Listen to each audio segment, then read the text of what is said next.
আজ থেকে বছরখানেক আগে আমার এক বন্ধু সে খুব কালো বেড়ালে ভয় পেত। তো ঘটনাচক্রে ভাগ্যের ফেরে সে একটা কালো বেড়াল রাস্তা থেকে একদিন দেখতে পায় এবং তাকে কুড়িয়ে পায় আর কি। তো বেড়ালটিকে দেখে তার এতই ছোট্ট বেড়াল একদম সদ্যজাত, তাকে দেখে এতই তার মায়া লাগে যে বেড়ালটাকে সে বাড়িতে নিয়ে আসে। এবং সেই সময় তার ভয়টা কেটে যায়।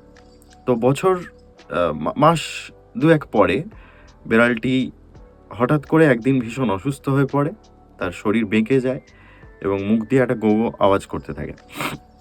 সারা রাত বেড়ালটা বুকের উপর শুয়ে থাকে এবং আমি তাকে ফোন করি এবং দুজনে সারা রাত জেগে থাকি যে বেড়ালটা সকালবেলা মারা যাবে। মানে বুঝতে পারছিলাম মারা যাবে, বাঁচানোর কোনো উপায় নেই। তো ছোট্ট বিড়ালটি ভোরবেলা ৫টা-৬টার সময় মারা যায়। আমরা দুজনে এই ব্যাপারটা বুঝতে পারি যে, যে জিনিসকে আমরা ভয় পাই তার মধ্যেও কোথাও ভালোবাসা থাকে এবং হয়তো যে জিনিসকে আমরা ভালোবাসি তার মধ্যেও কোথাও ভয় থাকে। আমার এই উপন্যাসটার মধ্যে তার প্রভাব, সে বেড়ালটার প্রভাব, বেড়ালটার নাম ছিল জাম। তার জামের প্রভাব কতটা আছে আমি জানি না। কিন্তু আমার মনে হয় যে ভালোবাসার মধ্যে এক ধরনের ভয় থাকে এবং ভয়ের মধ্যে এক ধরনের ভালোবাসা থাকে। কুয়াশার ফুলের মধ্যে এই দুটো এলিমেন্ট খুব ভরে, ভরে আছে। তো আর কি আছে সেটা জানার জন্য আপনাদের বইটা পড়তে হবে, উপন্যাসটা। আগের শনিবার আপনারা শুনেছেন।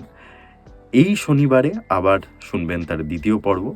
সেটা শুনলে আপনারা সমস্তটা বুঝতে বা জানতে পারবেন। ধন্যবাদ।